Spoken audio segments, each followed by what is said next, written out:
there's like few enough of you that I probably could not use this, but I have to do a lot of these, so I'm going to save it. I'm also recording this, so it might be easier for me to pick up my voice on the microphone.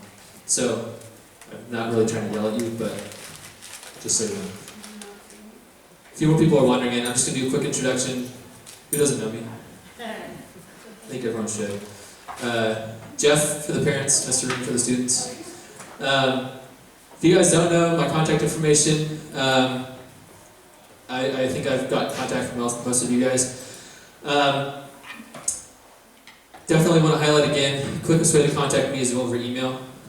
I typically will check my voicemails like once a week, once a day, and that's normally towards the end of the day, simply because I'm usually with students or parents and in meetings and that kind of thing, so I don't really answer phones just out of respect for people that I'm talking to. So if you leave a message, don't be surprised if it's in the afternoon or maybe the next day. I usually try to do it within 2 days at the most. So I apologize if I don't get back to you right away. But if you do shoot me an email, I can work on those in between my meetings and I can pause it without hanging up the phone. So essentially this year, who was here last year for like the junior senior one? Okay, you guys were here, I think. There's a few of you guys.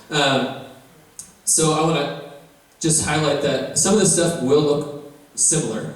It will be a little bit of a review, but it's not a bad thing to review what we're going to be doing this year. This is probably one of your most important years in high school. Well, kind of yours and your students too. But I did update a lot of stuff. I've changed a few things and added a few very important pieces that are going to be crucial for this year. But just kind of a few things that we're going to go through. I'm going to hopefully have you guys out of here before 7. If I get through the stuff I need and I answer your questions, I don't need to keep you for any longer than that. And I have a family too, so I like to go hang out with them.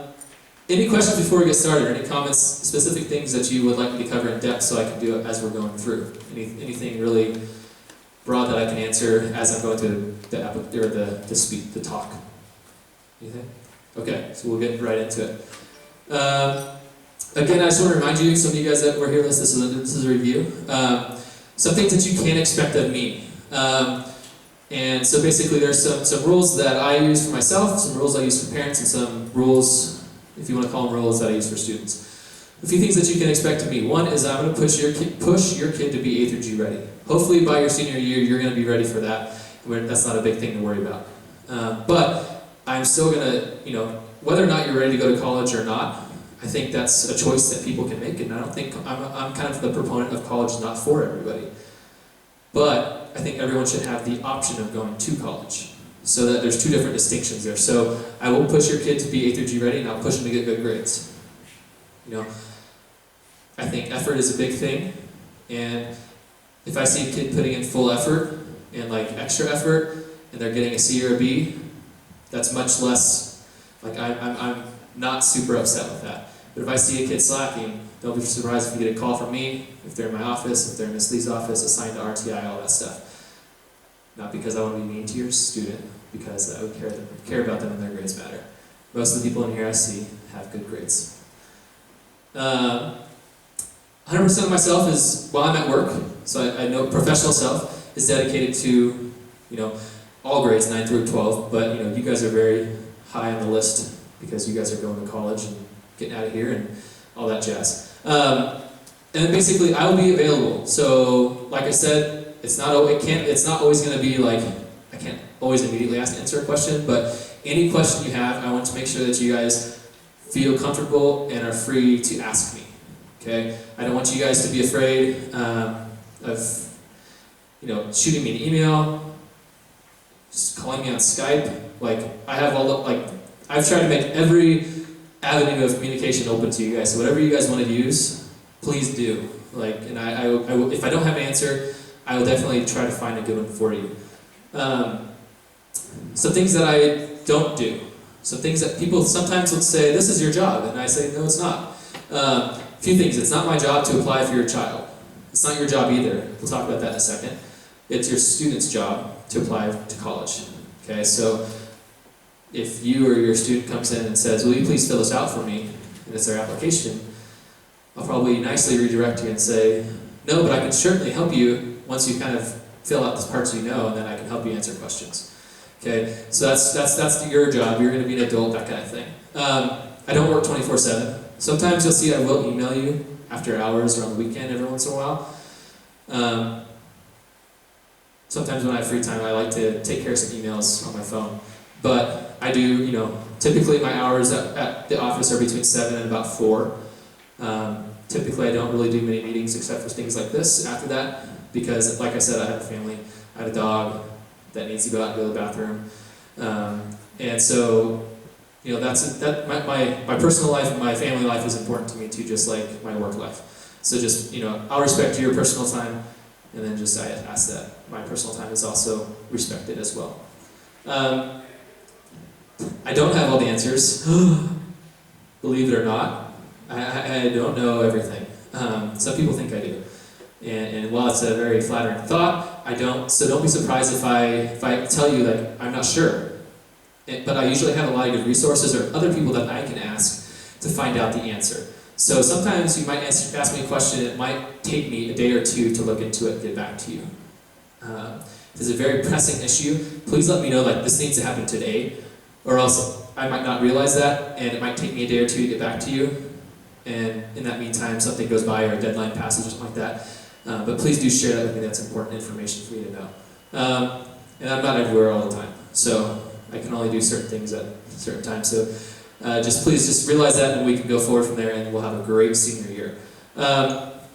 So one thing I learned about being out of school is that they like to use what's called norms, which is essentially another word for rules. And basically these are rules that all of us can follow. Just to make sure that everyone is working together well, that we're all collaborating, because this really is a collaboration. But essentially, one of my main norms is that mutual respect and mutual professionalism. Okay? You guys are professional students, you're professional parents, some of you are professional educators, or what be it. And I'm a professional counselor. So we all have great skill sets, we all have a lot of education or experience. And so I just appreciate it when we're interacting, that we're doing it on a professional, respectful level. And looking at the face in here, this is not a problem. But just so you know, there are people that kind of do present some of that problem. So if you see people that that are like, a little bit under the table or spreading rumors, that kind of thing, just ask them, say, hey, look, we're trying to be professional in here. We're gonna take care of business. If people are have an issue, please ask them to come talk to me. I'd much rather address it right away than have false information going around town or whatever. Okay, deal? Again, things that you might hear throughout the year. I don't like to say no, but there will be things that because of the scope of my job, I do have to say no sometimes. Or say, it might have to wait for a little while. I have 340 kids this year. Yeah, that's a great news. It's not a bad news, but it just means my job is a little bit bigger than last year, and increasing in duties, and I'm responsible to each one of them. So, when I'm sitting with you, just realize that while my focus is on you and your child, my focus is also demanded by 339 other students, and parents, and grandparents sometimes, and their teachers. And so, just realize that my scope of my job is pretty big. And so please just know that sometimes I might have to say no to certain things, or please wait. And then again, please just know that I do every once in a while. I'm a human, I make mistakes. I promise you they're not intentional. I'm not trying to screw up people's applications or transcripts. Please, if you notice something, tell me right away.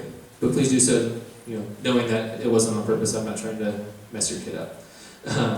But yeah, things will happen every once in a while, and I apologize in advance, but we'll deal with it as they come up, and we'll take care of it right away. All right, before we get into college stuff, there's a big new thing that we're going to be throwing at you this year, and it's not actually that big. It may seem a little big, but it's really not. So community service, who's got their packet from their kid? Oh no, okay. Yeah, I see hats going down, people going like this. So that's going to be important, because your student will not graduate, and this is a pretty strict graduation rule that if they do not have 8 hours as a senior, I'm going to say probably expect a few days before graduation, because I'm not going to be processing this stuff on graduation day. They don't have 8 hours of community service, and there's packets out there, so if you didn't get one, and your kid didn't give you one, pick one up, because that's got information about what the whole process is, how to go about it, what counts as community service, how do you track it, all that stuff. But essentially you need 8 hours of community service, which means it has to be volunteer. It can't be paid, can't be a job, you can't be babysitting for money. It can't be, what's the other one? I'm blanking right now. Yeah, good point. It can't be something like, you're on the band, you're in the band class and you're playing a band and there's like a mandatory volunteer parade or something that you kind of have to be at, but it's called volunteer parade, but it's really not. If you have to be there and there's no way that you can just choose not to be there, that's not volunteer. So it won't count as your community service. So use those as filters as you're thinking of things that you can do. There's tons of people that I've already got emails from. I mean, you guys are free workers. They're like dying for work. So there's lots of opportunities. One of the big ones coming up that I'll highlight for some of you guys, if you want to knock out 8 hours in one day, sign up for the Ironman. You can be a parking lot attendant, you can be like a person handing out the cups as they go by. Tahoe Century Ride. Ski swap. See, there's a ton of stuff. And so, just realize though too that there's 340 other people that need 8 hours as well. So if all of you sign up for the same thing, that's going to be one great resource for some company, but everyone else is going to be missing out and there might not be spots. So just keep your options open. It's probably better to get it done sooner rather than later. You don't have to worry about it. That's my advice. Okay, if you have questions about that, you can email us. There's postings right now in the office. Pretty soon it's going to end up in the Wellness Center, which is kind of, where is that? Right up here, across from the library. Most of your students should know where it's at. Eventually all the stuff, the resources where opportunities will be in that room. Tracking sheet, make sure that in that packet there's a tracking sheet. You're going to be working with your Pathways class. Who knows what Pathways is as a parent? Anybody? Other than Duty? So Pathways is a new class that I say new, it's essentially new, that we've included in their curriculum, that is essentially a academic support / college enrichment / career exploration class that happens technically twice a week, but really it's once a week because the other day is used as sustained silent reading for the entire school. So it's a 25-minute period that happens on the block days that we have here. And their teachers, they're assigned to a grade level, so they have one teacher that they go to, and that teacher is going to be your coordinator for community service. They're going to be the ones that you turn in your hours to. They're going to keep track of it, but you are also going to keep track of it. You need to keep copies, you need to keep your own logs, because God forbid something happens on our computer and all of our systems get wiped out, or the Google Docs drive goes down. You should keep a copy just to verify, or else we have no record that you've done it. And this is a board policy that we have to follow. If you don't have this, you can't graduate, blah, blah, blah, that stuff. So it's very important that you guys just maintain your own documents. Okay? Any questions about community service before I move on? Must be pretty good at this. No questions. Okay, so applying to college, and this is another set of kind of norms. This is another review. You guys saw this last year, but this is the year that's really important. So there are two roles. One is a parent and one is a student. Okay, they're two distinct, separate roles. Okay, as a parent, please let go. A lot of times parents will want to hover, they want to apply for them, they want to do everything. You are not going to college. They are going to college. If they can't handle an application, I question their ability to be ready to go to college. There's going to be much harder stuff that they're going to handle within 6 months after submitting that thing. Okay, so be a support, be a help them connect to resources, give them time to do it themselves. Let them struggle, let them figure it out. Make sure they don't pass a deadline. Be on them about that in a forward-moving way. But let them do it themselves. It's really important that they take that step. Don't get so into the day-to-day. Don't plan out their application process. Don't set it, you can suggest a calendar might be a good idea. Maybe we should set that up together. I can maybe help you and show you a few ideas. But don't come up to them and say, here's your calendar for the next 3 months of how you need to, when you need to fill out your applications, when you need all this stuff done. They need to really take the reins, or else it's not going to be meaningful. They're really not going to get a whole lot out of. And the application process is a huge learning curve, and it's a huge learning process for them. So it's really important that they take the reins, learn how to do it, and you kind of step back and say, okay, I trust you that you're going to be able to do this. I know I see some smirks, but I trust you that this is going to happen and that you're going to be able to handle it yourself. And then be there to rescue, quote unquote, if it gets kind of into that, they're in the deep end, they've been drowning for two minutes and like, you need to dive in. But don't just like, they get where they can't touch and you pull them out of the water. Again, support but don't do. And plan time together to talk about this, because it is the student's job, but it's a family commitment. Okay, right? Who's going to be paying for college? Yeah, all of you, for the most part. And so it's a very, it is, they're going to college, it should be primarily their decision, but there's some very important things that you need to have input into. One, big one is money. How much can you afford? How much are you willing your son or daughter to take out in loans? Okay? So what I advise students to do is, if you have a list of colleges already, make a little table. Put your list of colleges at the top on the right-hand side. Make a list of everything that you need out of a school. It's on the West Coast. It has less than 5,000 students. It has my certain major. It takes, a SAT score of 1,500 to get in. Blah, blah, blah. It costs me $10,000 a year. Something like that. Make check marks on it, all those things that those schools have. And go down, you can see schools that are great fits. They're all your top choice, but you can see which ones fit you pretty well. Use that to help guide your decisions. It's not a decision maker, but it's a good resource to start thinking about, this is probably a pretty good fit. I can see myself going here. Students' role. So there's only a few of you guys in here, but you can tell your friends. So, think about college not as, how do I say this? Think about college not as a car brand name or a car model. Okay, and what I mean by that is, you have your Toyotas, your Fords, your Harvards, your Stanfords, right? Your big name schools that, yeah, they get great educations, they're very prestigious within certain worlds, but a lot of people discount other colleges on top of those. And a lot of people will go to those colleges strictly for the Stanford, the Harvard, the Yale name, and not consider any college that might be 100 times better fit for your kid or for you. And you're unhappy, you're not up for the challenge sometimes, it's too far from home, you don't like the campus, you don't like the location, you don't like the weather, they don't have your sports team, they don't have your right major. All these things can be in there, but they choose the college based on the name. Please don't do that. Apply to the schools, great, but really know what you're getting into. And look at other schools. I would say 98% of the colleges in the United States of America right now will give you a pretty equitable education. You're going to get a degree either way. It just depends what name's on top. In all honesty, most people that are doing hiring don't really care that much. They want to see that you have a college degree. They want to see that you've completed something. They want to see that you're able to start something, finish it, and have the basic skills to learn everything all over again when you start your job. So I'm not discounting that those schools are considered very highly, don't get me wrong, but I'm just saying, don't go there just because of that.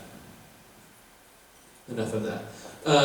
Stay organized. Who of you guys has a calendar that you guys are using regularly to keep track of deadlines and assignments and whatnot? All right. 1 out of 4. All right. So one thing that I would definitely recommend, start keeping a calendar. You guys all have family connection accounts.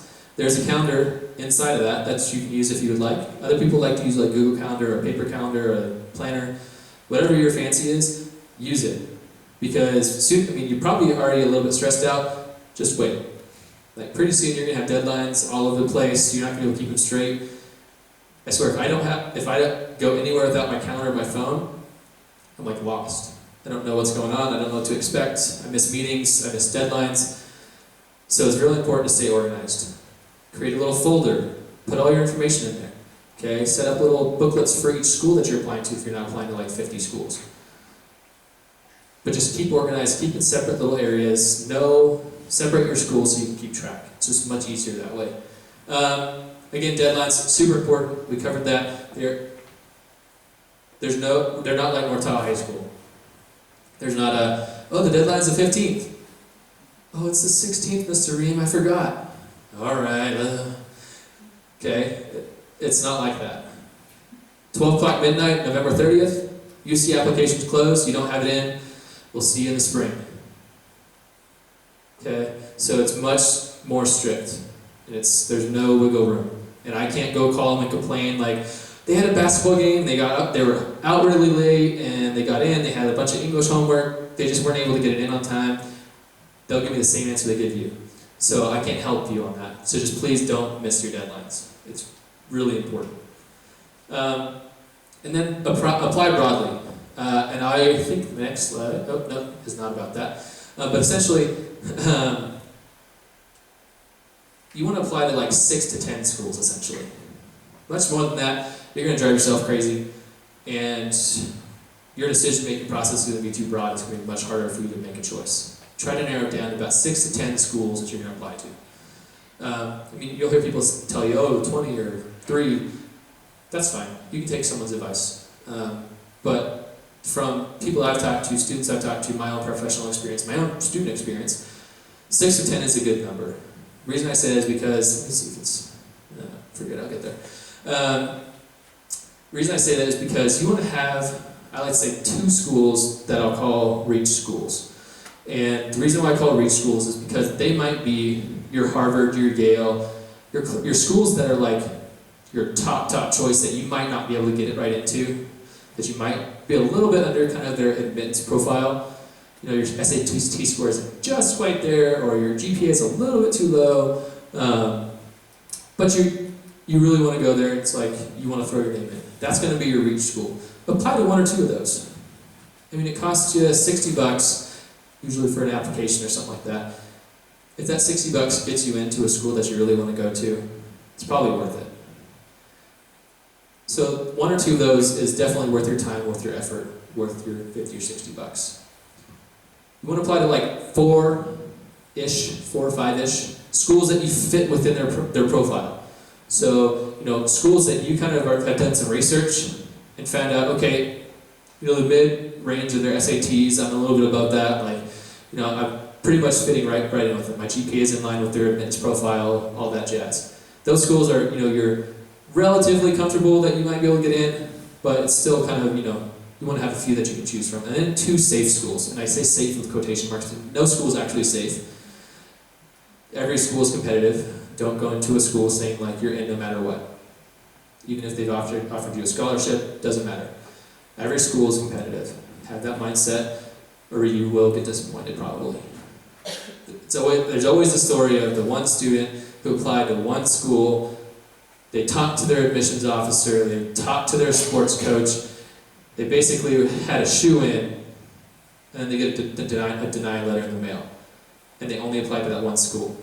So just don't do that. It creates problems. So 1 or 2 safe schools is always just a good idea. All of them should be top choice schools.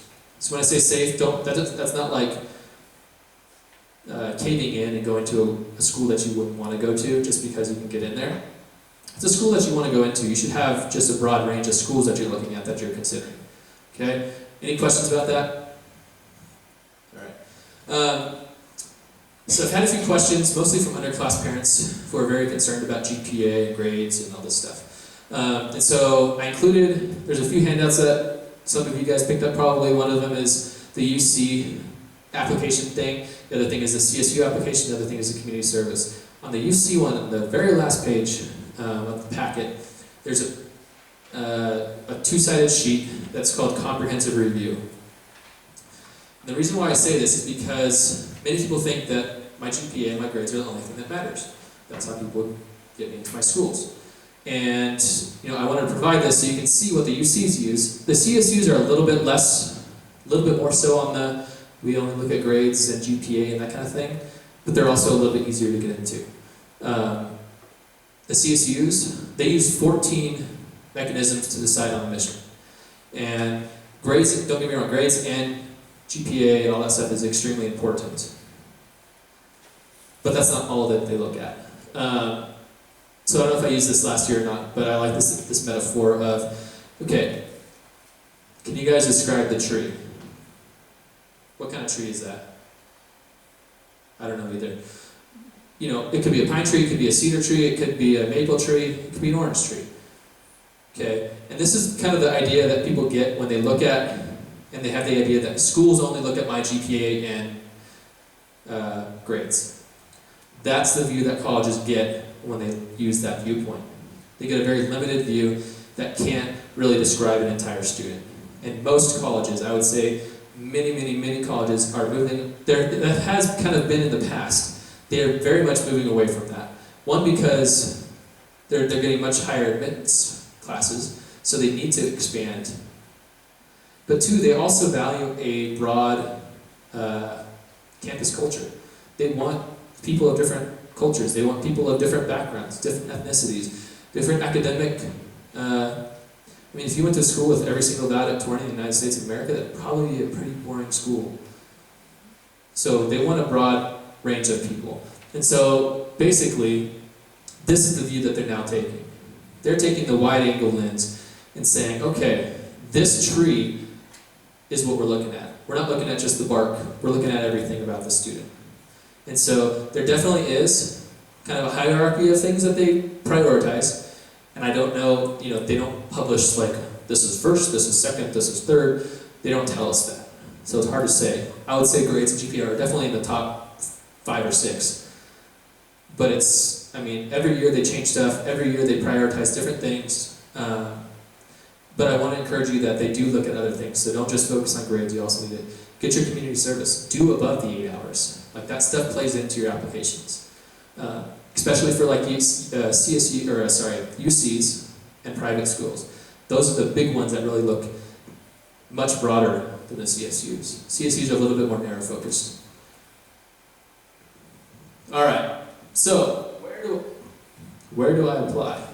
And this is kind of what I talked about, that the reach schools, the safe schools, and kind of the fit schools that you guys have. And just remember that no school is safe. I knew that was in here somewhere. So our options for next year, and these are not all-encompassing. I'm sure someone, when I say that these are your options, someone will say, no, it's not. That's not what I'm doing. I already noticed one. I'm missing military. So you have 4-year universities. Okay, you have the University of California system. You have the CSU system, the California State University, you know, Sac State, Cal Poly, that kind of thing. You have private schools, both in-state and out-of-state. And then you also have public education schools in other states. The majority of people who live in California typically go to school in California because it's much cheaper. You get in-state tuition. When you go out-of-state, it's jumps up quite a bit. Second option is community college. And a lot of people really look down on community colleges, and I don't know why. Community colleges are a great education source. I wish I would have started at a community college and transferred. I would have saved so much money, still got a great education, and probably would have had a little more fun. So it's a great option for people that typically will sometimes, you know, people look down and say that's for losers or people that don't have good grades and that kind of stuff, and it's not. It's a great opportunity that I mean, if one person goes and starts at Cal Poly, the other person starts at Cuesta, does 2 years, goes to Cal Poly, guess what's on both of their diplomas? Cal Poly. It doesn't say Cal Poly with the Cuesta transcripts, like, it doesn't say anything like that. So it's all the same. And it's about half, you know, probably a quarter of the price of Cal Poly. They're usually a little bit easier because they're on longer schedules. So I mean, it's a great option. I don't want you guys not to consider that. And it's for anybody. You don't have to have a certain GPA. You could be a 4.5 student and it would still be a great fit. Trade schools or vocational schools, typically schools that you go to, you know, there's like Career College in Nevada. That's the only one I know of that's locally. I haven't got a ton of career colleges up here yet.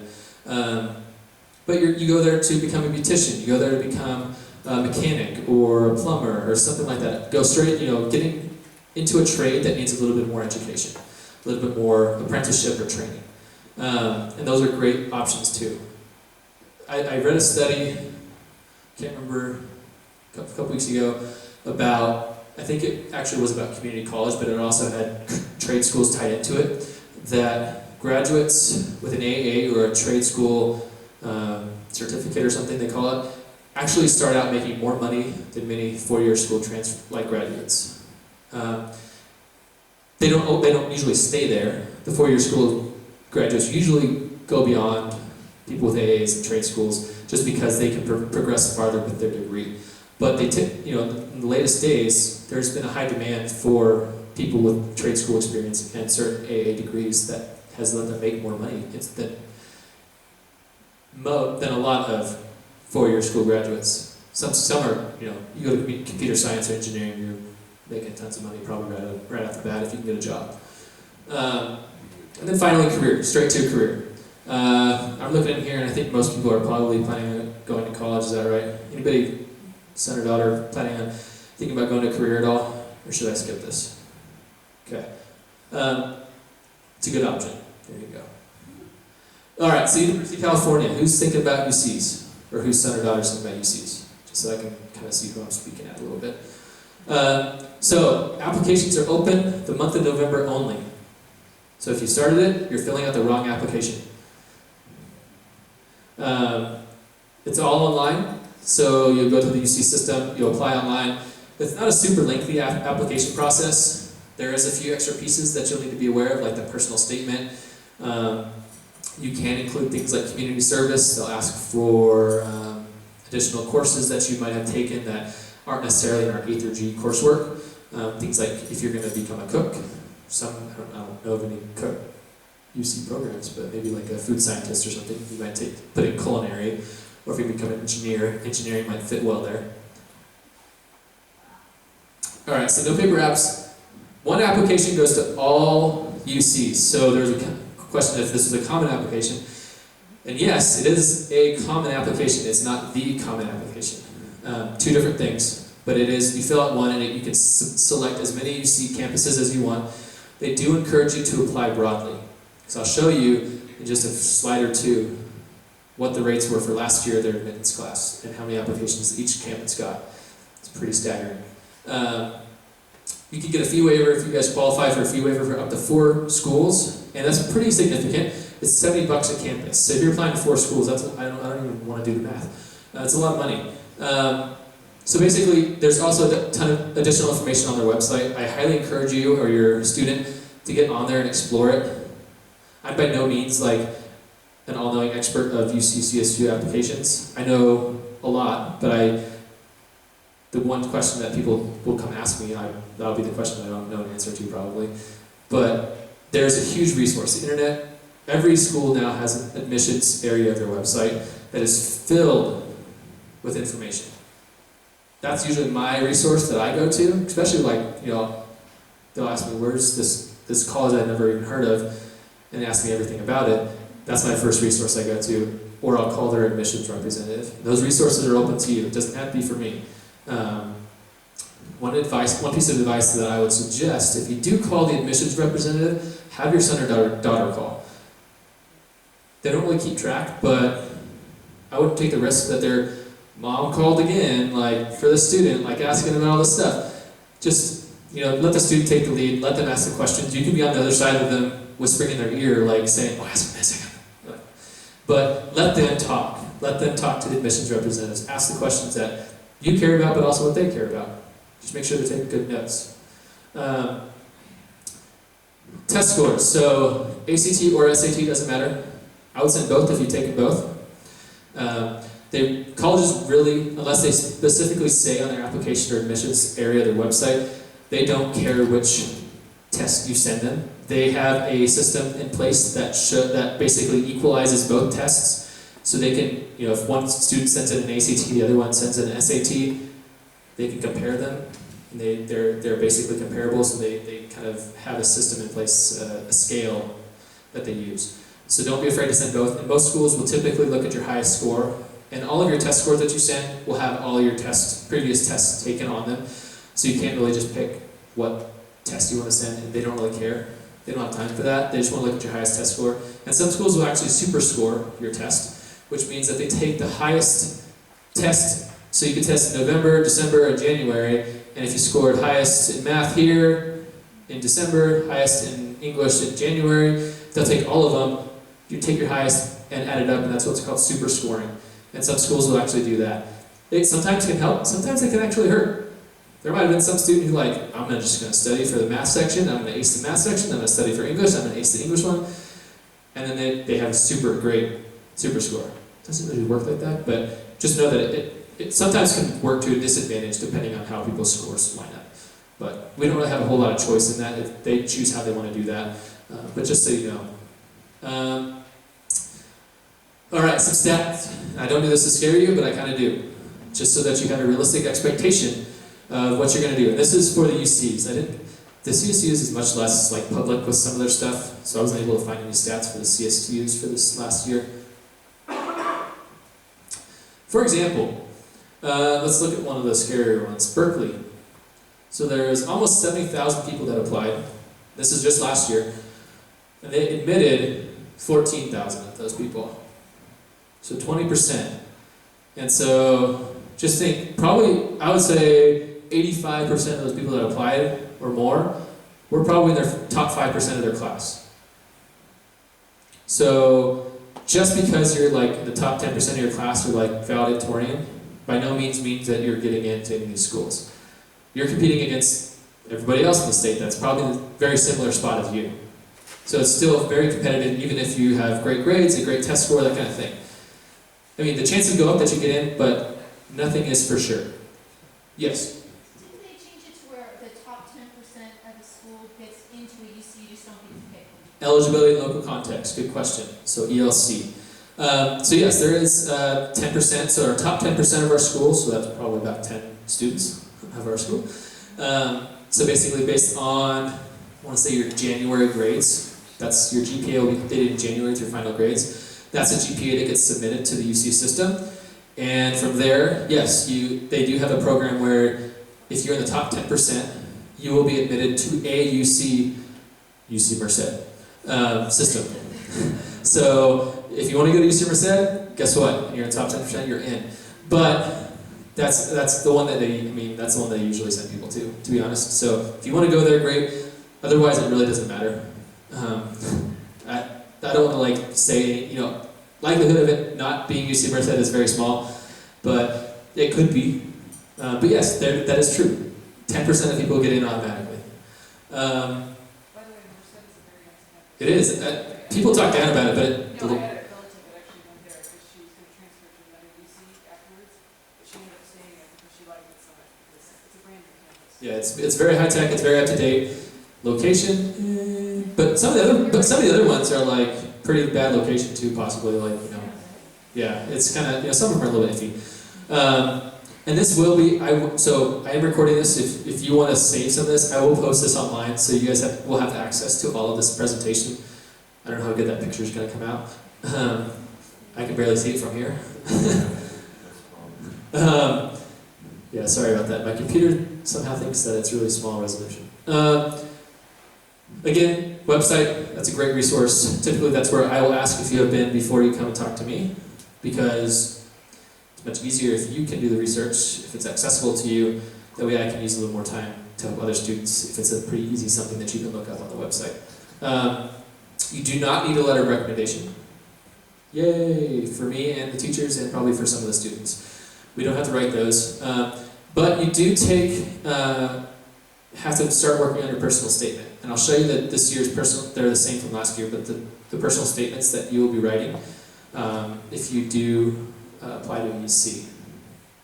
So they do take the SAT, like I said. They also take the subject tests. If you're applying for a very highly competitive major, they suggest that you take them. Not very many people take the subject tests in my experience. They're kind of phasing out. But they're definitely available to you if you choose, if you're really strong in math or science, something like that, and you want to become an engineer. That possibly could help you in the process and help you have that little bit more bump above everybody else. So take them if you want. By no means are they required, but certain majors it might be advisable to that are very kind of competitive or impacted, that kind of thing. Let's see. Like I said, they do take into account your leadership experience, any type of co-curriculars you've been involved in, what kind of community service, and all that stuff plays into it, goes on your application. They do look at it. Again, I don't know the rank. I would say that's probably more towards the bottom, but they do consider everything. All right, personal statement. See, there's 2 prompts. You have to reply to both of them with 1,000 words total between both prompts. So not 1,000 words each. You know, you can write 250 words and 750 words or something like that. But basically, they suggest that you kind of equalize it as much as possible. If you have one that's a little bit stronger than the other one, feel free to write more about it. But do not go over the 1,000-word limit. Again, very strict. Another thing that I probably should mention, follow the directions. You'll be so surprised how many people have questions that they come to me, should I do this? And I will pull up their application, and 2 lines above the question they're asking about, they'll say, do not do this. And so it's very important that you just read the directions like 2 times, 3 times maybe, and follow them explicitly. That's like number 1 check-off list of, are we admitting the student? Can they fill out the application correctly? If you can't, you can't even follow directions. I don't care if you got A's, that's kind of a big no-no. And so just double check, make sure that you followed all the directions. Okay? So personal statement number 1, describe the world that you come from, for example, your family, community, or school, and tell us how your world has shaped your dreams and aspirations. Oh, such a cute statement. But no, you should start thinking about what you might be writing about. And think back, you can go back. I would say don't go much farther than freshman year. Try to use your high school experience. But start thinking, take into account, and I would kind of try to focus on 2, maybe 3 at the most. You only have 600, 700 words. Focus on 1, 2, maybe 3 at the most, very specific examples that you can write about for this prompt. Second one, tell us about a personal quality, talent, accomplishment, contribution, or experience that is important to you. What about this quality or accomplishment makes you proud, and how does it relate to the person you are? So again, you're kind of bragging about yourself to a certain extent. Probably don't want to write about how you tagged the wall and it was very pretty, and that kind of stuff because you're an accomplished artist. Just a suggestion. Think about something that colleges might like to hear about that's unique to you, but also well seen by a college. Okay, so I've read a few that have been kind of questionable. They're very talented, don't get me wrong, but not really college appropriate or not super helpful towards college. Their mixtape that they made, that type of thing. All right, what if you get stuck? What do you do when you get stuck on an application? This applies to any application, not just the UCs. And I do apologize if any of you guys are thinking about private schools or community college, that kind of thing. I'll cover it a little bit, but it's going to be very abbreviated. Tonight is mainly about the UCs and CSUs, strictly because there's thousands and thousands of private schools and tons of community colleges, and there's less than 20 UCs and CSUs. No, that's not true. There's 25. But those also are the main ones that our students actually go to and apply to. So that's kind of the bulk of my time and students' interest. So again, directions important. Read them again. Make sure you got it right. When you finish your application, go through. Read it all the way from top to bottom. Make sure there's no spelling errors. Make sure there's nothing out of place. I can help you with that. Sometimes it helps to have 2 or 3 different sets of eyes look at it. Make sure that, because when you stare at that thing for multiple hours in a day, you won't catch that spelling mistake. The there or there, whichever one you want to use. You might not catch that, and your admissions officer might. And so it's important, ask your parent, ask an English teacher, ask me to look over it for you. Go to the help section of the website. Again, the website is very helpful. They figured out that people have questions. They provided resources. Okay? That is going to be your first step. Okay? So before you make an appointment with me to ask me a question, please take that one step. Go to their website. Google the question. UC Berkeley deferment. That'll give you a pretty good answer. Usually, the first result is the UC Berkeley deferment page. And so just please use that. That helps save my time to be more helpful to others that might have questions where they couldn't find it online.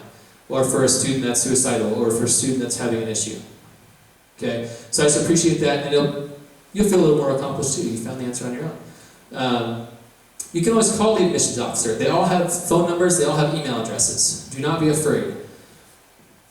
And then also, so RTI, for example, is starting tomorrow on Friday. I have certain duties I have to take care of this week and next, but after that, I will be starting to plan some college kind of open help sessions in the morning.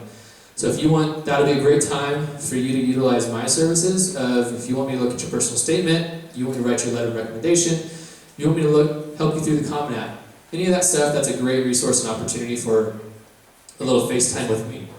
Okay, it won't be like probably a one-on-one session unless nobody else shows up, but I can bounce back and forth as people are working on things and kind of answer questions and guide people through that. So take advantage of it. Last year, not many people did, and so I stopped doing them.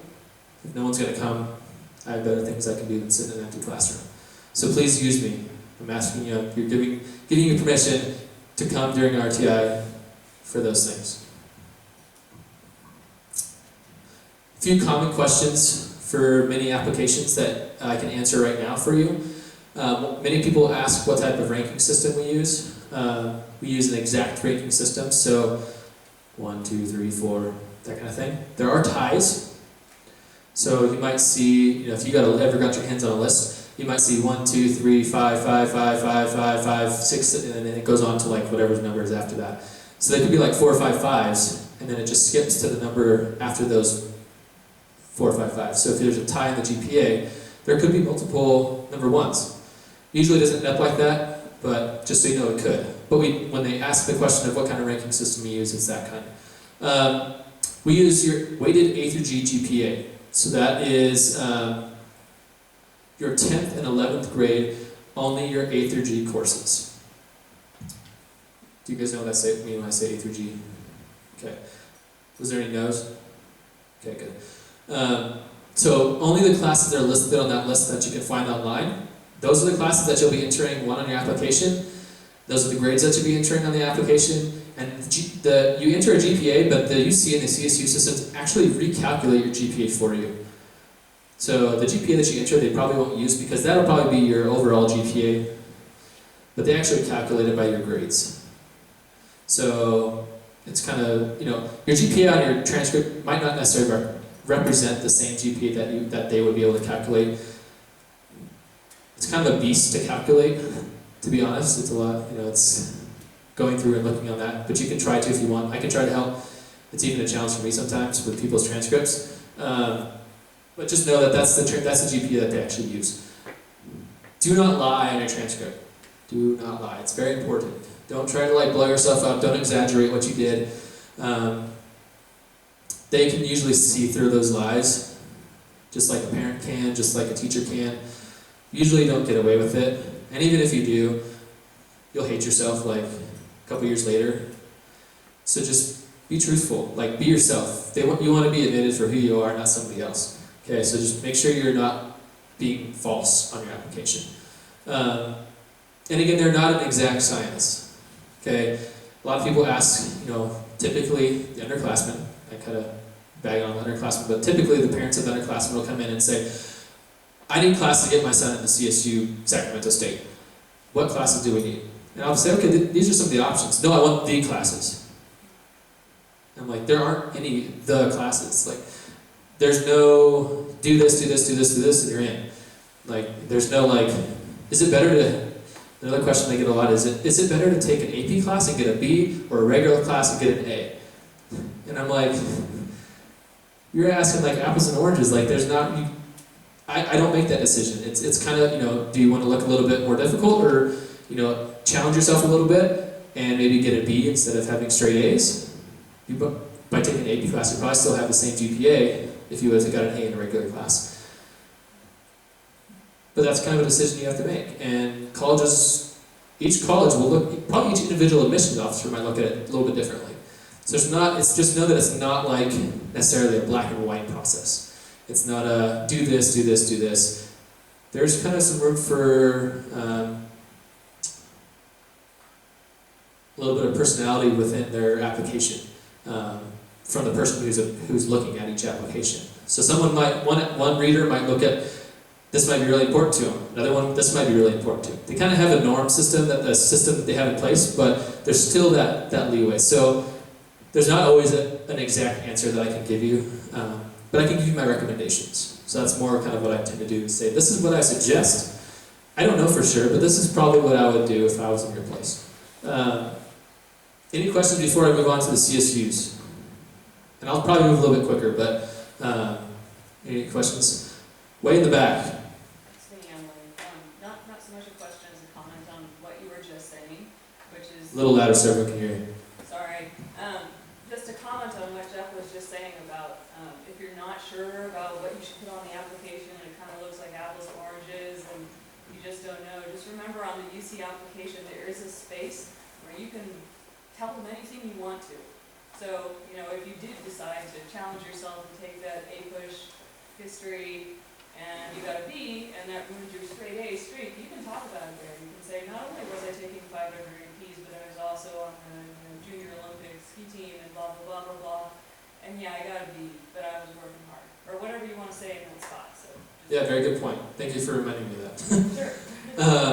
Yeah, and usually it's limited to a certain amount of words or characters, but that's definitely a space where you can do that, and I suggest that. Thank you. So CSUs, a lot of the same type of information, so we're going to kind of breeze through this a little bit more, but a little bit different dates, different requirements, that type of thing. So this one is open a month earlier. It starts actually October 1st. That's when the application actually opens, but they both close the same day, midnight on November 30th. Okay, and that's West Coast time, in case you're like on the East Coast and submitting.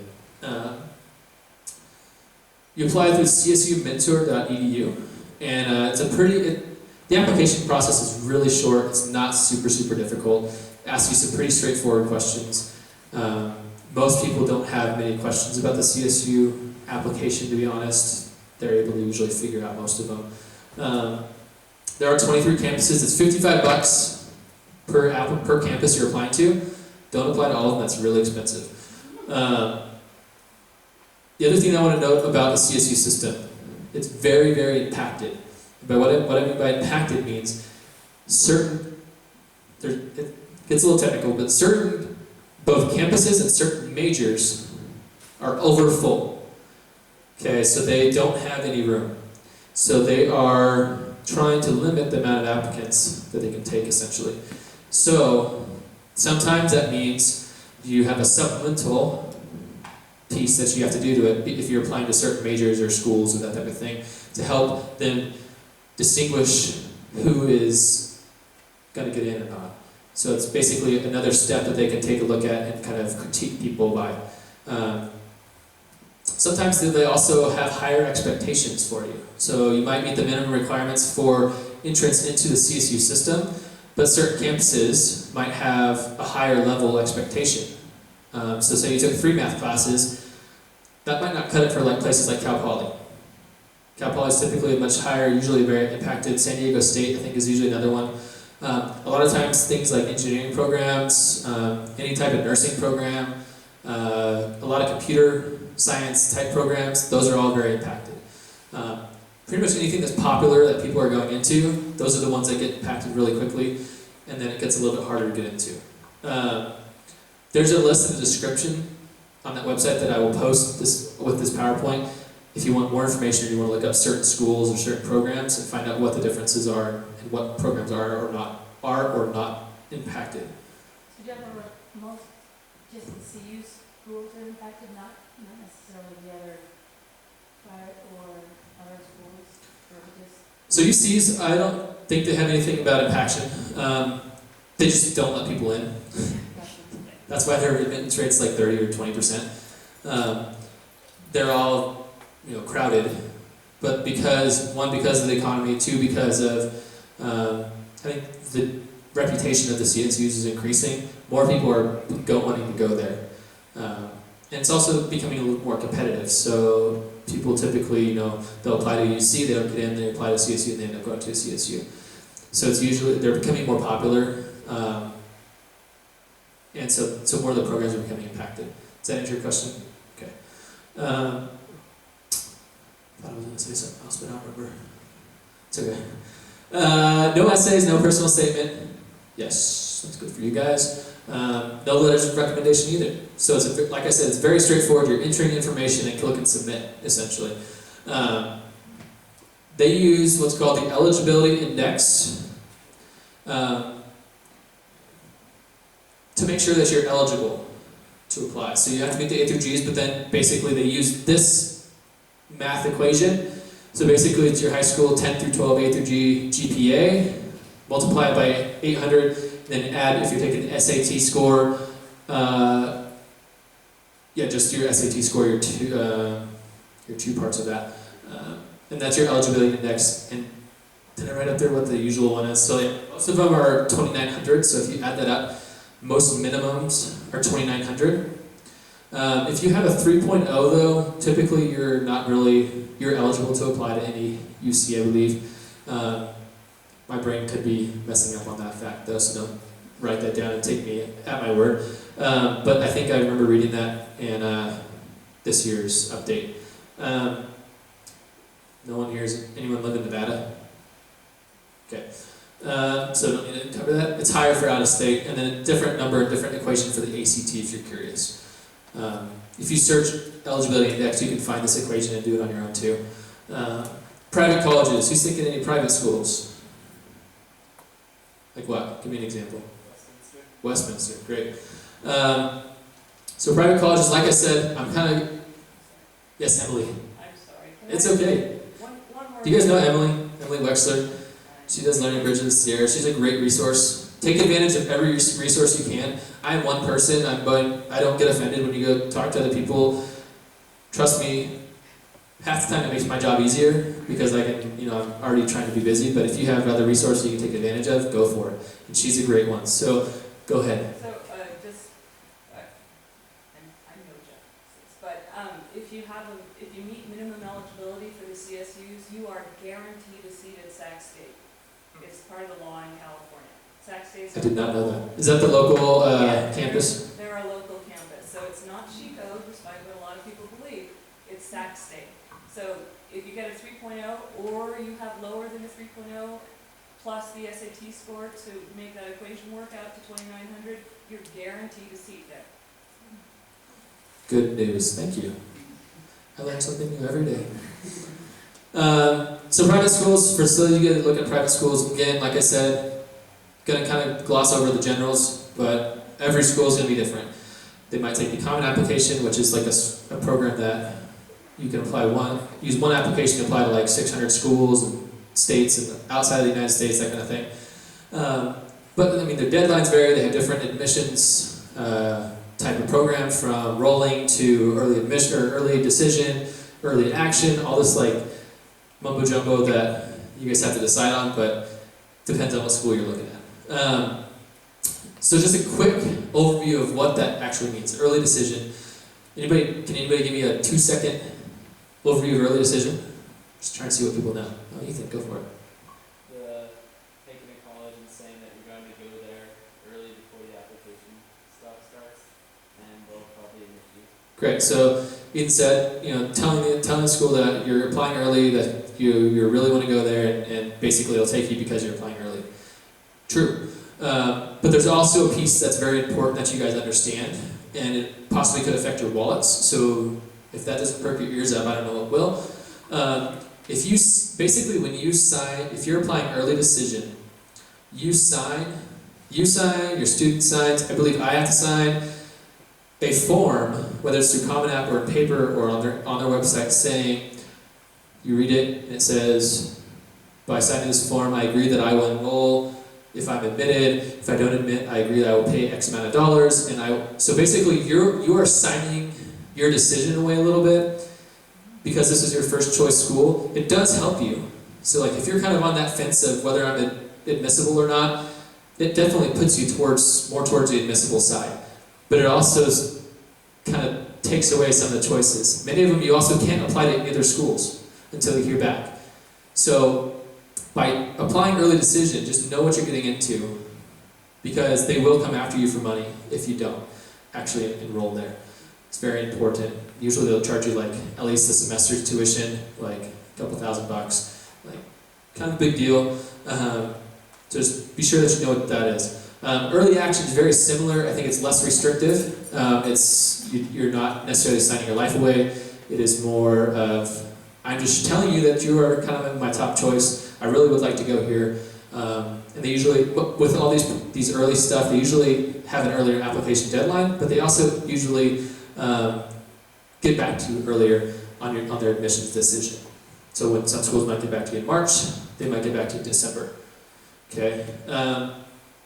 Restrictive early action, a little bit more, you can apply to 3 other schools or something like that. It's, many people don't actually use that. Regular decision is just typical, you're applying with everybody else. And then rolling this admission, places like UNR do that. Basically, you submit an application in their window that it's open, and they admit you as you apply. So, Montana State does that. So Montana State, I feel like they're like giving away stuff. They're like, you're in. And it's very funny because like, I feel like they'll mail it out and they'll get an email back before the team even gets there or something like that. But they're really quick with usually getting back on those, and then that's usually good for like if you want a safe school and it's got rolling admission. It's usually nice to know that you're in. And you usually find out within a month, depending on the school. Letters of recommendation. If you're applying to any private school, Common App school, most of those will require a recommender. Typically me and a teacher. It doesn't have to be me. It's suggested that it's your counselor, but sometimes I have to tell students no. So nobody is required to write you a letter of recommendation. Nowhere in any law, in any board policy, in anything, does it state that you must write a letter of recommendation when you are asked. So, if you're like being a little punk in someone's class, probably not the best person to ask for a letter of recommendation. And they can tell you, many teachers won't, many teachers will do it. But if you like questioning whether or not they'll write you a good letter of recommendation, it's probably better not to get that person's letter of recommendation because it's sealed.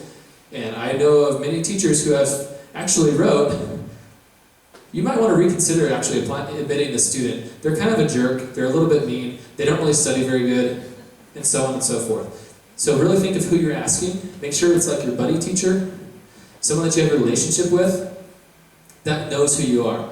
The other thing you don't want to do is ask someone to get like a general recommendation letter. That doesn't do any good. They showed up to school, they got pretty good grades, and so on and so forth. You want someone that can write something specific about you. And so that's why you want to, if you have a younger son or daughter, tell them to start making relationships with the teachers and people at the school. That way they know them by the time they're a senior, and they can write a really powerful letter of recommendation when they're asked. So please remember, you must ask for a letter of recommendation. Don't walk in and say, write me a letter of recommendation.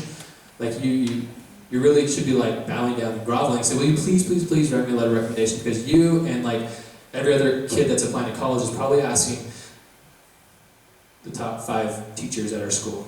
You can probably think of who they might be. And then for me, so sometimes like if I don't really have, since I'm so new, since this is on the beginning of my 2nd year, I don't have those relationships with some of you where I know a whole lot about you. So like last year and this year, don't be surprised if I suggest, I'll say, yeah, I can write you one. Do you have another one that you might like to submit in my place? That might be a bit better letter. If you don't think that we have I know very much about you. So the other thing that you will be required to give to your teachers or anyone that you ask for letter of recommendation is the senior profile that you guys got in your Pathways class. Okay? So you don't have to fill out one of those every time you ask one. Fill it out once and make copies and just give it to them. Give it to me, I'll put it in your file in my office and I'll pull it out if you ask me. Give it to Ms. J, give it to Mr. Freeman, whoever. And that's basically a cheat sheet that I can look at and say, oh, they were involved in track, or they were involved in leadership, and all this stuff, so that I don't have to like pull it off the top of my head, because I might get facts wrong. I'd rather have the facts correct. We send a secondary school report, which is my job, so you don't have to worry about that, but just know that it goes with your applications. And then a mid-year report, and then a final report. So the mid-year report happens after our spring grades come out in January. It might be good if you know that you have a certain deadline for your mid-year report for a certain school. Keep track of that for me, because it doesn't always remind me, and January comes and goes, and I log into Common Application or Navigance, and then, oh shoot, I didn't send this. So just keeping track of, of your deadlines and helping me keep track too. I do try to add it to my calendar, but for once in a while I miss something, and so if we're both keeping track, it just helps me out. You must give us time. If your deadline is tomorrow, you hand me your senior profile and ask for a letter of recommendation today, do not be surprised if I tell you no. I'll say, you should have asked me 2 weeks ago. You know, if I'm able to, I will certainly try. But like I said, I'm pretty busy, and so are most teachers, and we all have personal lives outside of school. So please just, you know, part of the respect is on your side. You know, we respect you by writing the letter, but please just give us time to do so. And just know that we're writing a lot of letters.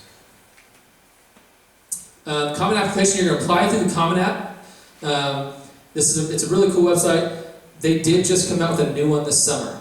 So there will probably be questions, and there will probably be things that I don't know. Because one, I don't have an account. They don't give us accounts for some reason. I think it's stupid, they should. And I might make a fake one and just go through it to practice. But they revamped everything. And so this happened in July, and so since we've been back, I haven't had a chance to hop on there yet.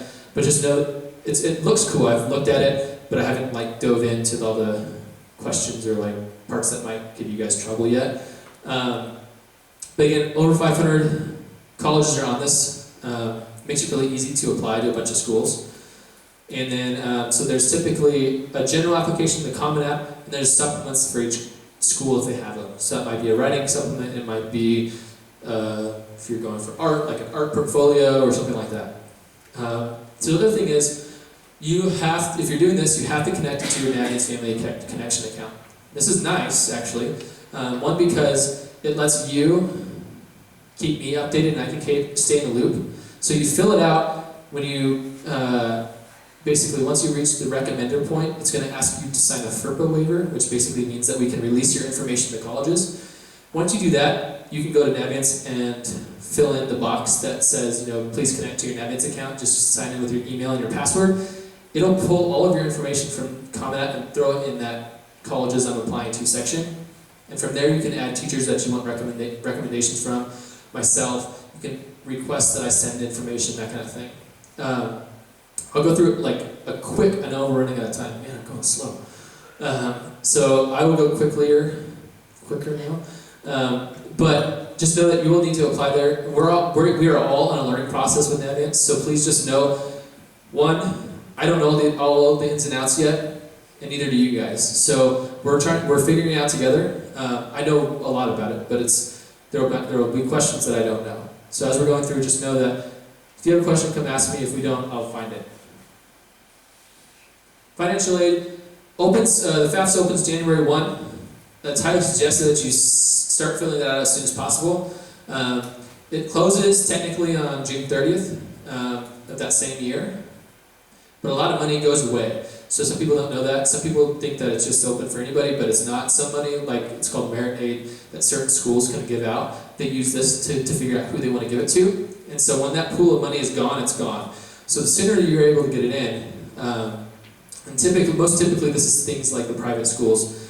Many of the CSU and UCs don't really have, they're strapped for cash as it is, they don't really have merit aid to give out. But like private schools, that type of thing, just know that the sooner you get in, the possibilities of maybe a little more money increase a little bit. Not a ton, but a little bit. You can also apply with so not your last years that you're working on, but your filed ones that you had before, the most previous ones.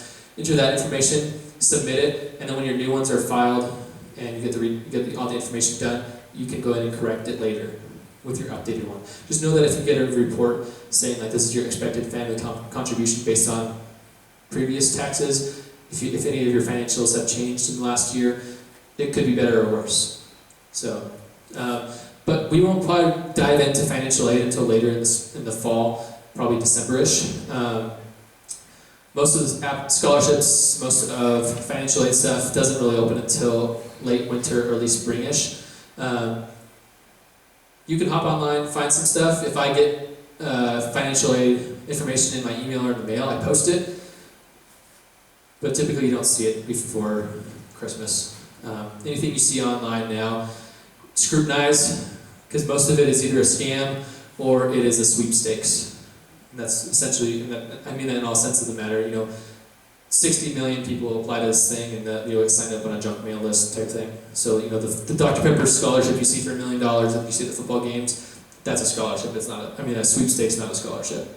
Okay, it goes towards school, but the chances of you getting it and the time you spend on it, probably not super beneficial. Alright, so Naviga's Family Connection, I think that's it. Let me hop up there. I'm going to take 5 minutes and just show you so parents can see. I think most of you guys are on there, but so that you guys can maybe help your friends. What you need to do to add a college to your profile. One, so I can keep track of it. So I looked on Judah's profile and saw, oh, she's looking at Stanford. Great, let's talk. Like, we need to get going. And so I can go through and see where people are applying. It also helps me keep track for data purposes and knowing where people are headed. So it's required. I'm requiring it. So if you don't have them on there, I'm going to get on your case. And two, it's a good program that you guys need to start using. And as you guys are on the way out, so you guys didn't get the full benefit of the program, but as they go through, they will increase. So let me hop up here. I'll show you guys really quick. Less than 5 minutes. I'll open it up to questions. And if you guys can stay as long as questions you guys want. If you guys don't want to stay for this, you don't have to. You're not going to hurt my feelings if you have to leave. And I'm probably going to put this down and talk loudly. Alright, so let me get this over here really quick. I'm going to pull up my fake dummy student.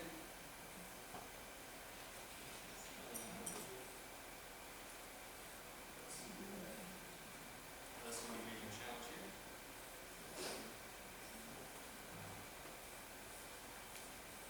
So I can see what I'm doing too.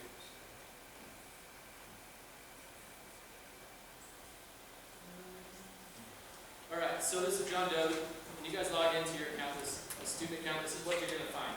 Okay, to add a college, and I just recorded a video on YouTube too, so if you guys want step-by-step instructions on how to do this, it's also on YouTube. You go to the colleges tab up here at the top, and you click on it. Of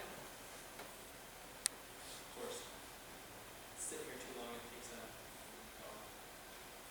me 1 second, please.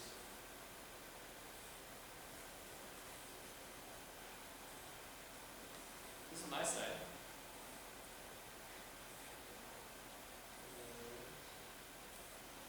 So once you're up there, you click on that colleges tab, and you will go through and do one of two things. One, if you're a senior now and you know you're applying to a school, you can add it or straight to the colleges I'm applying to list. Or if you're thinking about colleges, you can add it to the colleges I'm thinking about list. Those two lists coincide, and you can take the colleges that you're thinking about, transfer it directly to the college I'm applying to, and basically you keep track of your admission status. It's helpful for you. You can say, oh, I got in, I didn't get in, I waitlisted, that kind of thing. You can help you just keep track. It helps me keep track too. So the college I'm thinking about is this first link up here, and all you have to do to add one is either through the Supermatch college search, which you guys have done. There's an add to my list button, or you click this button here and basically search using this lookup button for, Cal College. And we want to go to San Luis Obispo, nobody wants to go to Tahoe. And so you go down there and you add college, and all of a sudden it's on your list. I think I already have it there. And from there, if you want to change that school to something you're applying to, all you got to do is check it here and say move to application list. And from there, you fill in this quick question of what type of admission you're going through, regular decision, probably for Cal Poly, if you submitted your application or not, and then if you don't really, these ones aren't super important, the bottom check boxes. The first one is. And then from there, you can head back to the colleges tab, and then it now shows up in the colleges I'm applying to tab. This is a tab that I had, this is that common app place where you connect your account. But now it shows up in here, and I can keep track of, I can edit it to say I've been admitted, I've not been admitted. I can contact the school directly through here, through an email, or I can find a phone number for them. You can see, I don't know if these graphs are quite up to date yet because it needs information from prior students. So as you guys go through this, it's also helping future students prepare for college because your information will not necessarily be collected for this. From there, I can do this. So that's all I'm going to talk to on this piece. If you want more information, most of the students, I think you guys probably all pretty much know how to do this, I think. I've seen most of you guys on here. But I'm going to go ahead and open it up for questions now. I'm going to use this again for my certs. Does anybody have questions?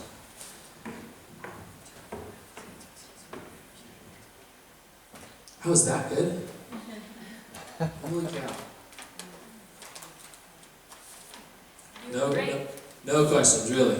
You are the first group of people that's never had any questions. I'm usually bombarded with questions. Maybe I just overwhelmed you. Okay, I got it. Okay, good. So, I'm looking for a math tutor, Okay. and I'm thinking to go through Clever Minds, or do you have any recommendations? So I have a to-do list that is pseudo-updated. I'm working on it. I started working on it last year, and I got a few more and I update it. I have it in my office. I can make you a copy of it if you swing by or send Zoe by. Great. Yeah, so I have them. There's a whole list of them that you can contact. I don't know rates, I don't know availability, but there's a list that you can call. Clever Minds is a great resource, but there's private ones that you can get to, individuals that do it out of their own home. Most of them, one guy that's pretty popular is a guy named Brad Altman. He's kind of an engineer, and he comes and helps out in school sometimes, but he's pretty busy. He's pretty popular, so he usually has clients most of the time. So I don't know, you can call him though, but I have that in my office, the number and the email and stuff. Did you, what about that, what is Vicky doing for us? Are you guys all signed up for that SAT prep course? Yes. No? You're not taking it again? I want to do it for the time. Alright. Isn't that when your scores are supposed to go down? Remember, it doesn't matter. The only option is going up. It doesn't matter if it goes down. And so this and the prep me, so two opportunities for you to work on your SATs. Sorry, no, there's not any ACT stuff. We mainly focus on SATs, but two opportunities. One, there's 12 spots left for our free SAT prep course, which is a half day that's happening on September 19th here at school. So if you're not signed up for that, or your son or daughter's not signed up for that, highly recommend it. But then also there is a resource within Family Connection called Prep Me. There's a link in the kind of left-hand cornerish that says Prep Me. That is also free. None of these, you have to pay for all these things, but they're free to you. A guided prep course that's online that basically you take 3 diagnostic tests, short little tests that the program figures out what you're good at, what you need some help with, and targets the programming towards your weaker subjects. Basically, you complete that, you enter when your next test date's going to be. So, for example, October 5th. It sets up a calendar between then and the next test date of a study schedule that they suggest that, and they tout themselves as improving scores on average of 250 points, or 200 points, or something like that. So, that's another free resource. I've heard tons of good things. None of our students have completed it yet, so I don't know any first-hand knowledge, but from people that I talk to, colleagues, other students at other schools, it's a really valuable resource. It does take time. It does mean sitting in front of a computer and taking SAT-like tests. So it's not exactly like fun, unless you really like that kind of thing. But it really will help. The more times you sit and answer the questions, the more time you see it, the better you will do.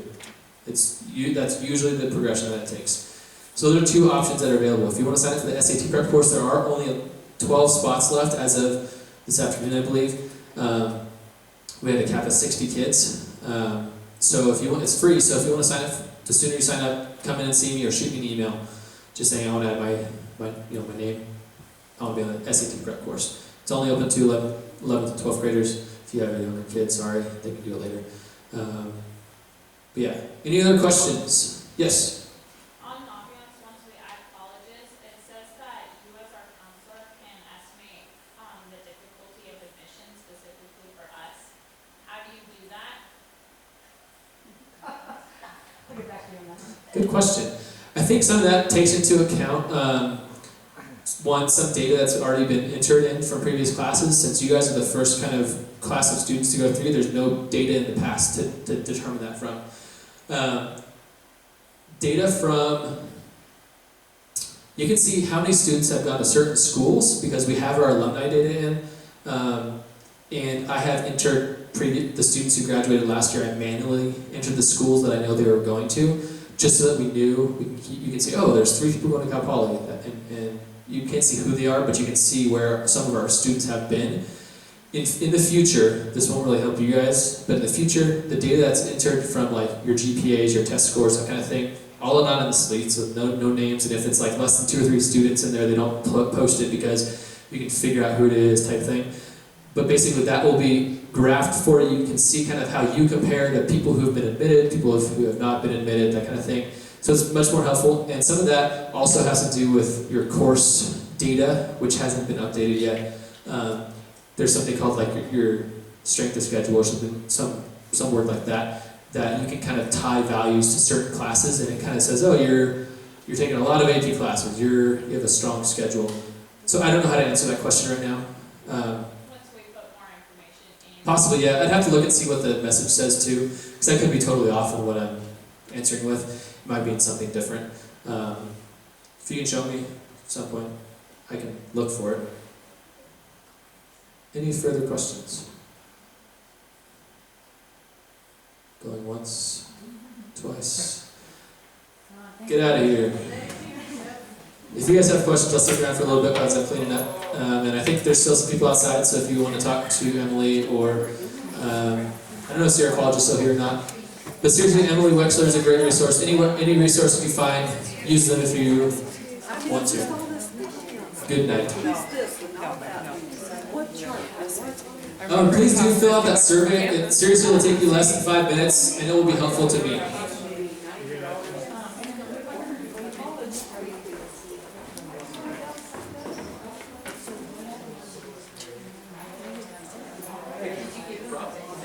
What is your name? Crash. Oh, great.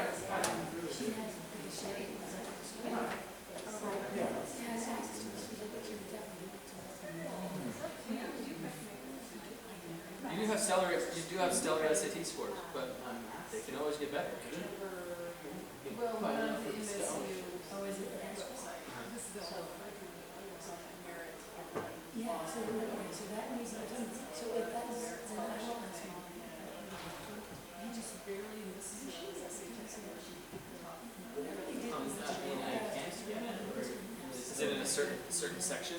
Well, it's like their Presidential scholarship. Yeah, or something. It's not the complete full ride, but it's like $15,000. I mean, not much of that. Yeah. And then like the SAT score, 14, 60. It's total problems. So it's just barely. I'm like, is that going to be the make or break? So because they want to establish that. I'll give them a call and ask and see if it's like, they might super score. They might take the highest of either test. Like, I don't know. Well, I mean, yeah, because do they look at the fact that it's really perfect and It's hard to tell. yes, and then, students getting a lot of money right now. Are they looking for that kind of student? Is there something else that we got? They're going to be here in like a week or 2 weeks or something like that. That's a great question that you can ask the person that's here. A cheaper background school is a great option. Did you say they, you mean a rep for the? Yep, MSU admissions officer. Or what school were you just talking about?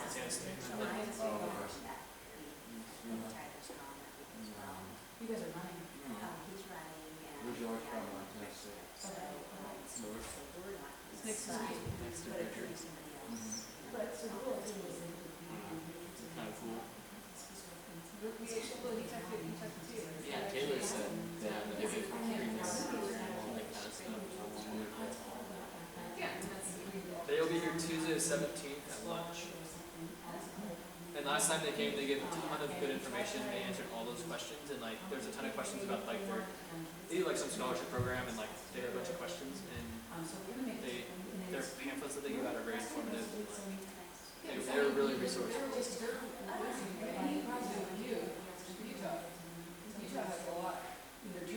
Yeah. Certain schools definitely are going to be like, either in competition for certain students, like especially like Utah and Montana, you're looking for skiers, like and like high-end students. Well, I mean, yeah, Montana said, look, well, you over here, does that count at all? I mean, like, so we'll see. Yeah, I mean, there's been, I've heard stories of people kind of, using the salesman tactic of, here's the, kind of the used cars bin I'm gonna go this lot if you don't give me this deal type thing. Sometimes it works, sometimes it doesn't. Like, it kind of depends on what the university situation is like and how much flexibility they have and how much control like that specific person has. So it's all kind of that there's not a specific like answer that we can necessarily find. But if you guys called or talked to that rep, they would be able to give you a better answer than I could. There's a late deadline, it's a little more expensive. October, the 5th was, or Friday or something, the deadline. The regular deadline, you can apply like 2 weeks or something like that as like the end of the late deadline. If you wanted to take the October one. It's also complicated. There's a lot of stuff to know. Sorry, I just mean it was reflecting back on when I applied. It's not changed. Oh. You have to type it. Did you just get here? No, I've been sitting back. Ah, your driveway looks good, your road, we saw all your cars on the street. Yeah, exactly. Oh, Well, yeah. So yeah, I mean, if you want to take this, I mean, you don't have to. Your scores are probably plenty fine. But I mean, if you want to take that option, possibly, you don't want that. Want that extra full scholarship instead of just the half scholarship. All that stuff that weighs in your time, your commitment. I mean, is it worth it to spend extra time doing it or extra a little bit of money? I don't know. That's something you have to kind of weigh. That's a good question. I think it I think most places have at least a it's a club team. club. I don't think, Yeah, U has a club lacrosse. But I mean, that's might be. is that what you want to do, is you want to play lacrosse in college? At least club. Psyched. Good, If I can good, get on a good. real team, that'd be great. But Yeah, we went and talked to Westminster, which is kind of a nice tour. They meet one-on-one with you, and they give you the whole thing. She was pretty funny. She's like, well, the coach, they're really looking for some, high scorers, and where your GPA and your test scores are looking really good. They're like, well, maybe they'll just put me on the team because they need some. maybe I can sit on the bench. That'd be great. Left bench is all good, I like left bench, right bench is not as good. Riding the bench is fantastic. No chance of getting hurt. Get the uniform, you get the socks, you get the whole thing. Scholarship.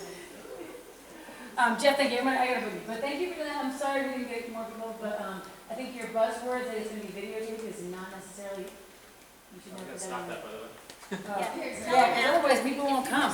Teach, thanks for doing this. I like the blog.